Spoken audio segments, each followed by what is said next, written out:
Meus irmãos disseram que eu era um peso depois que nossa mãe morreu, então herdei tudo sozinha e hoje eles me pedem ajuda. Olá, bem-vindos ao canal.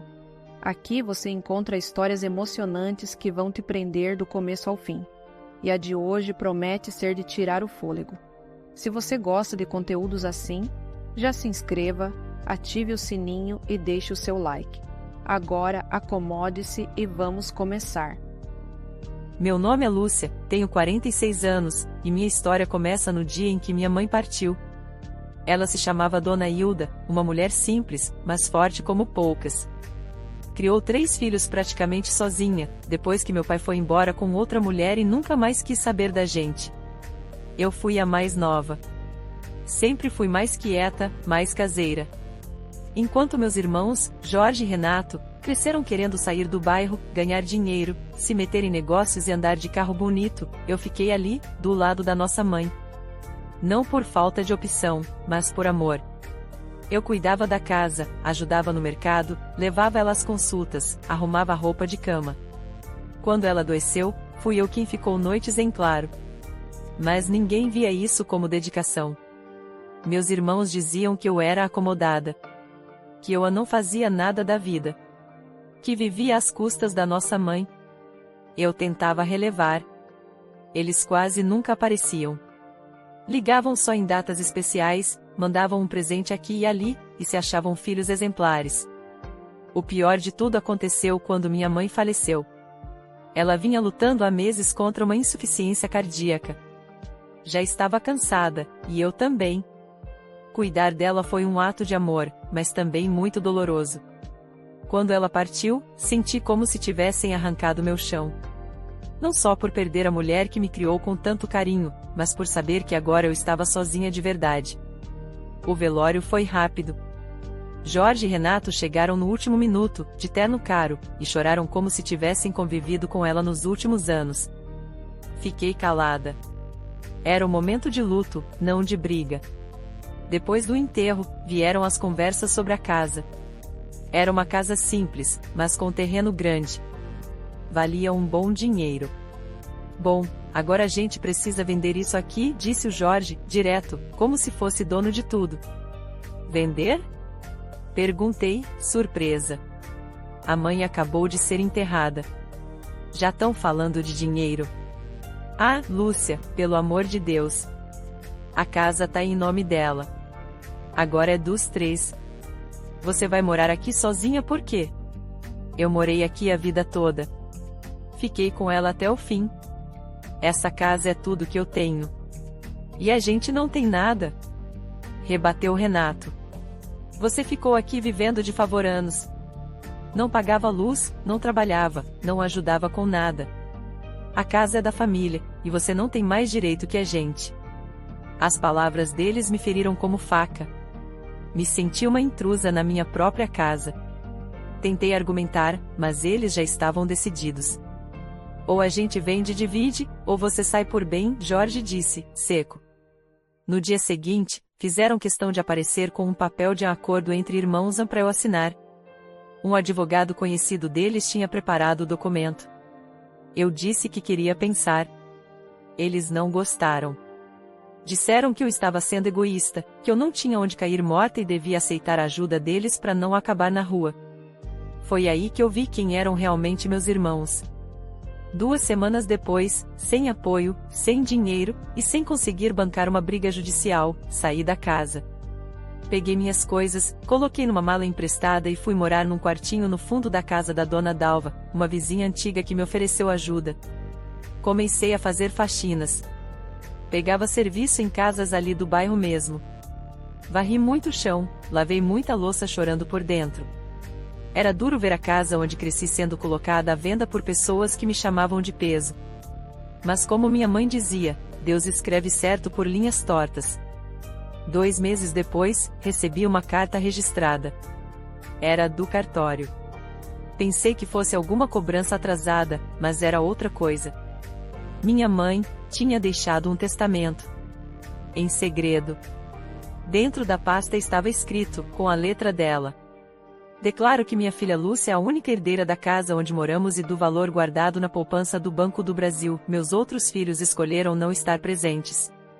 Foi Lúcia quem cuidou de mim, e é ela quem merece. Meu coração disparou. Liguei para o cartório, confirmei tudo com o advogado, e não restavam dúvidas, a casa era legalmente minha. E mais do que isso, minha mãe tinha deixado um valor guardado em segredo.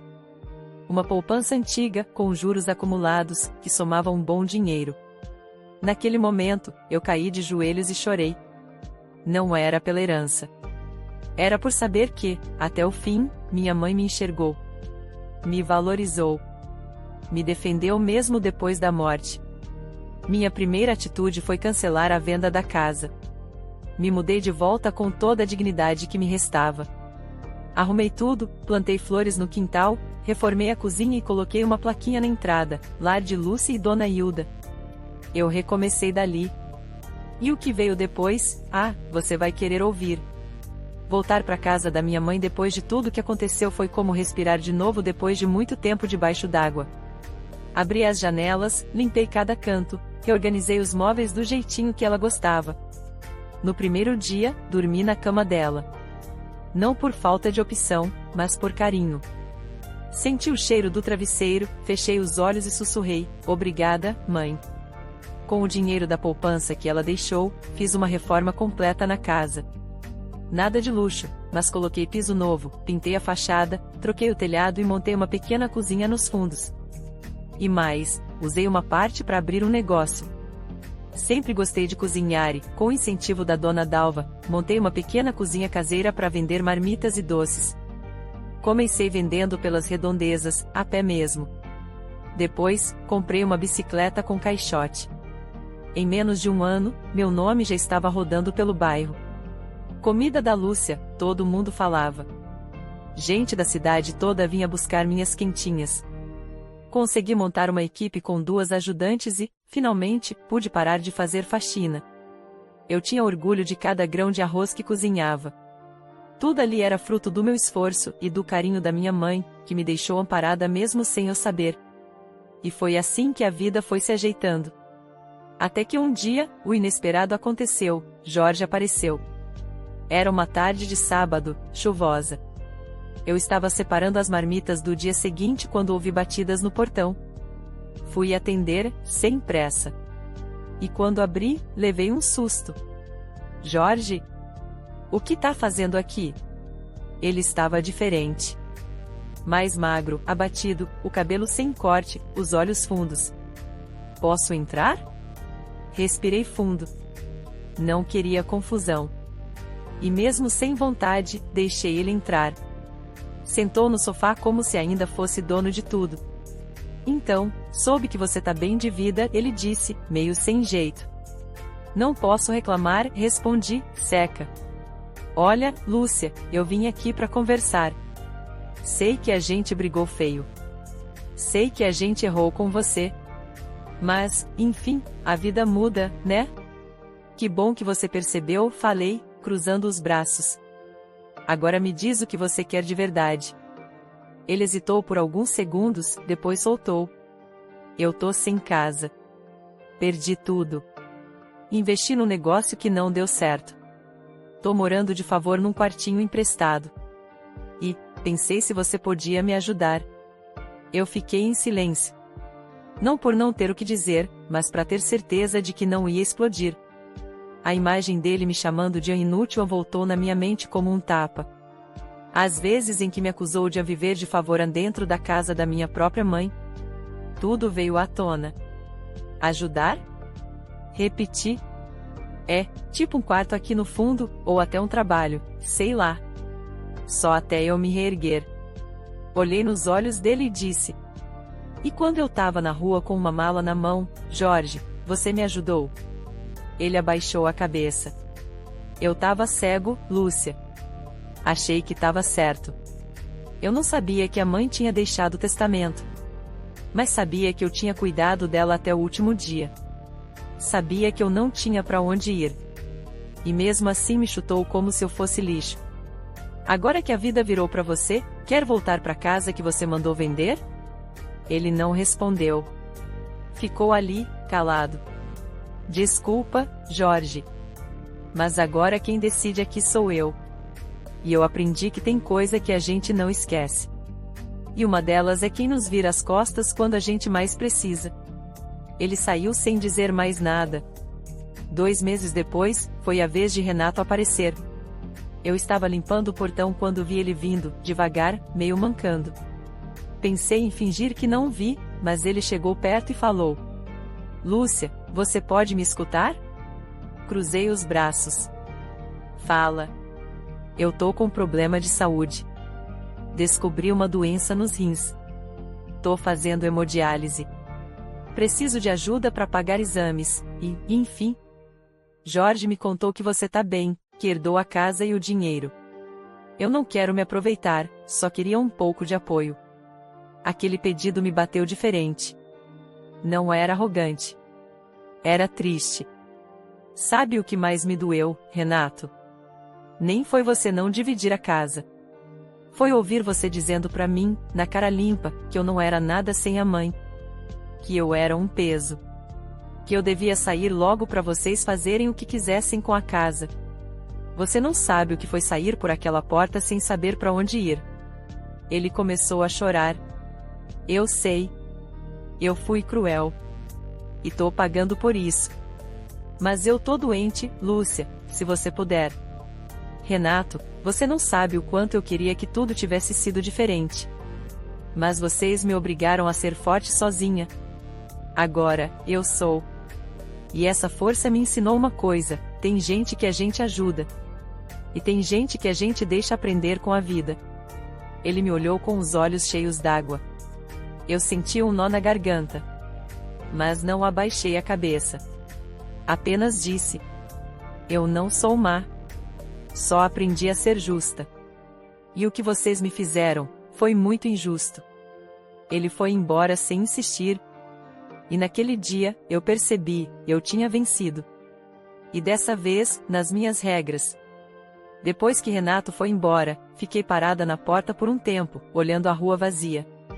Uma parte de mim queria correr atrás dele, dar um abraço e dizer que tudo ia ficar bem. Mas a outra parte, a que já tinha chorado de fome, sido chamada de peso, e empurrada para fora da própria casa, gritava: não seja boba de novo. Aquela visita mexeu comigo por dias. Fiquei lembrando de tudo. Do dia em que saí com a mala na mão, da dor de ver os móveis da minha mãe sendo vendidos sem nem me consultarem, da humilhação de pedir ajuda enquanto eles riam pelas costas. Meus irmãos nunca me viram como alguém digna.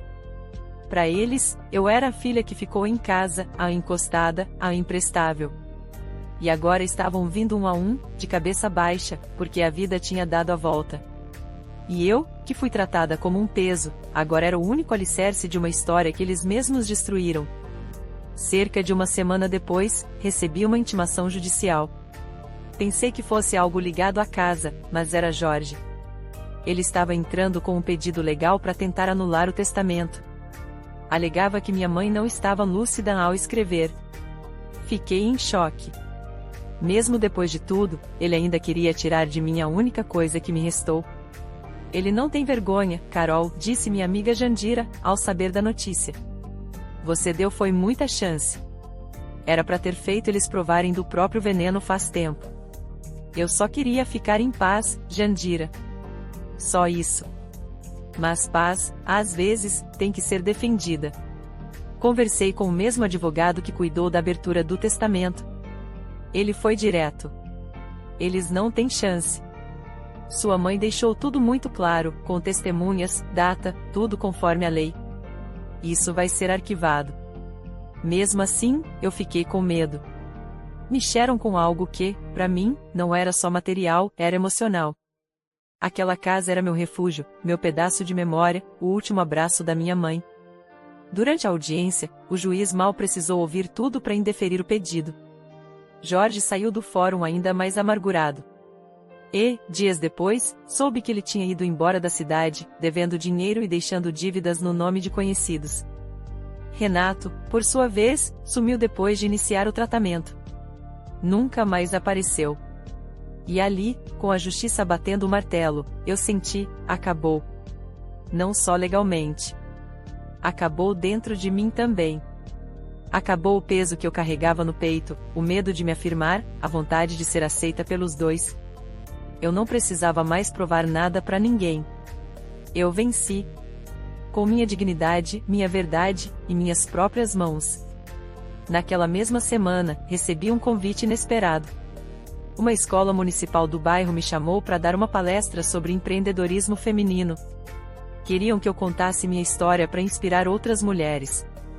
No começo, achei que não tinha nada a dizer. Mas quando sentei ali, na frente de umas 20 mães, jovens, senhoras, todas ouvindo em silêncio, eu entendi que tinha sim. Tinha uma história de superação, de coragem e de justiça.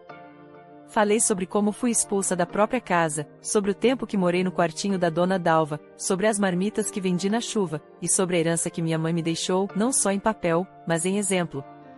Uma das mulheres levantou e perguntou: "E seus irmãos? Você perdoou?"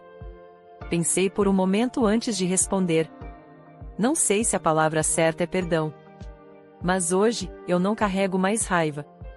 Só deixei de dar lugar a quem me fez mal. E isso, para mim, é liberdade. No final da palestra, uma adolescente me abraçou forte e disse: "Você me fez querer lutar pela minha mãe. Ela também foi deixada de lado. Obrigada." Voltei para casa naquele dia com o coração leve. Francisco me esperava na varanda, com um sorriso de canto. "Sabia que você ia inspirar gente, Lúcia." Eu só contei a verdade, respondi, sentando ao lado dele. E às vezes, a verdade é a maior arma que a gente tem. Ele segurou minha mão, e ficamos ali em silêncio, vendo o sol se pôr no quintal que, um dia, parecia pequeno demais pro tanto de dor que eu sentia. Agora, aquele mesmo lugar era um mundo inteiro de paz. Meses depois, recebi uma carta. Era do Renato. "Lúcia, estou terminando o meu tratamento. Tive tempo para pensar em tudo. Hoje entendo o quanto fui injusto com você, e mesmo sem merecer, queria pedir perdão. Não pelo que você possa fazer por mim, mas pelo que eu preciso fazer comigo mesmo. Obrigado por não ter me ajudado quando pedi. Isso me obrigou a crescer." Chorei lendo aquilo. Não porque eu quisesse ele de volta na minha vida, mas porque, de alguma forma, eu sabia que essa era a verdadeira reviravolta. Não era sobre o que eles fizeram comigo, era sobre o que eu me tornei apesar deles. Hoje, quando olho para minha casa, não vejo só paredes e telhado. Vejo tudo que fui obrigada a engolir, tudo que enfrentei calada, e tudo que reconstruí com as próprias mãos. É mais do que um lar, é o símbolo da minha resistência. Da minha vitória. Eu poderia ter virado rancorosa, amarga. Poderia ter deixado a injustiça me transformar em alguém igual aos que me desprezaram. Mas escolhi outro caminho. Escolhi a dignidade. A calma. E, principalmente, a consciência limpa. Depois daquela carta do Renato, não respondi. Guardei. Porque tem respostas que a gente dá com o silêncio. E com a distância. Francisco dizia que eu era muito brava por fora, mas por dentro, era só coração. E era a verdade. Tantas vezes eu quis voltar atrás, perdoar, acolher. Mas não por fraqueza, por amor. Eu queria acreditar que as pessoas mudam. Mas também aprendi que a gente pode querer o bem, de longe. Continuei tocando meu negócio com firmeza. As marmitas viraram referência. Recebi uma proposta de uma rede de supermercados para fornecer doces. Negociei com cuidado, aceitei, e com isso, empreguei mais 3 mulheres da comunidade. Mulheres que, como eu, um dia só precisaram de uma chance. Francisco e eu não nos casamos oficialmente, mas ele é o amor mais sereno que já conheci. Me respeita, me apoia, e nunca quis me salvar. Pelo contrário, sempre me lembra que fui eu quem se salvou. E Miguel, nosso cachorro vira-lata que resgatamos da rua, dorme aos pés da nossa cama como um anjo de 4 patas. Às vezes, quando estou sentada no quintal, regando as plantas que minha mãe tanto amava, fecho os olhos e sinto como se ela ainda estivesse ali. Dá para ouvir a voz dela, suave, dizendo: "Você conseguiu, filha." Eu sabia. E é essa lembrança que me dá força nos dias difíceis. Porque sim, eles ainda vêm. Ninguém sai de uma história como a minha ilesa. Às vezes a gente lembra do que engoliu e sente aquele nó na garganta. Mas aí a vida mostra tudo que foi construído depois da dor, e a gente sorri de novo. Um dia, recebi uma visita inesperada. Era um rapaz, uns 20 e poucos anos, com uma mochila nas costas. Me entregou um envelope. A senhora é a dona Lúcia? Sou, sim. Posso ajudar? Meu nome é Rafael. Sou filho do Jorge. Meu coração gelou. Meu pai faleceu faz 2 meses. E deixou isso para a senhora. Disse que era para entregar em mãos. Fiquei sem reação. Abri o envelope ali mesmo. Era uma carta escrita à mão, com caligrafia tremida. Lúcia.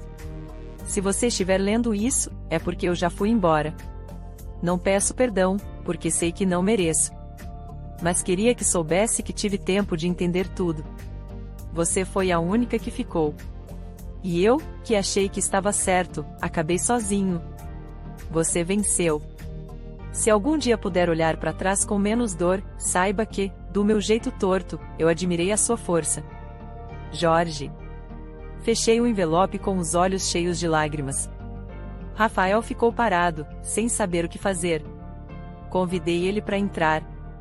Dei um copo d'água, perguntei sobre a vida dele. Estava tentando seguir em frente, estudando, trabalhando como entregador. Educado, simples, com um olhar parecido com o do pai, mas mais leve. No fim da conversa, ele se levantou. Olha, dona Lúcia, eu não vim aqui pedir nada. Só queria cumprir a vontade dele. Mas, se um dia a senhora precisar de qualquer coisa, pode contar comigo. O que meu pai fez, não tem desculpa. Mas eu sou outro homem. Ele foi embora, e eu fiquei ali. Sozinha, com a carta nas mãos, sentindo que aquele capítulo, enfim, tinha se encerrado. A história da casa virou assunto na cidade. Gente que antes cochichava nas esquinas agora me cumprimentava com respeito. As mesmas pessoas que um dia disseram coitada da Lúcia hoje diziam, mulher forte a sair. Mas eu nunca quis fama. Quis respeito. E, mais do que isso, paz. Hoje, quando alguém me pergunta como superei tudo isso, eu respondo assim. Não foi com raiva.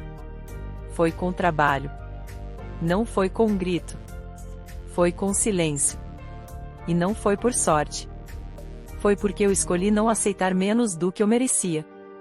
O tempo passou. A casa continua firme. As flores no jardim continuam coloridas. E eu continuo aqui, forte como nunca. Meus irmãos me disseram que eu era um peso. Mas eu fui o alicerce. Eles quiseram me tirar de casa. E eu construí um império sobre a dor. E quando eles voltaram pedindo ajuda, fiz o mesmo que fizeram comigo, fechei a porta. Só que, diferente deles, fechei sem gritar. Sem humilhar. Só com a certeza de que, às vezes, a justiça mais bonita é aquela que a vida faz por nós. Gostou da história de hoje? Então ajude o canal apenas compartilhando esta história com 2 amigos, pois isso nos ajudará demais.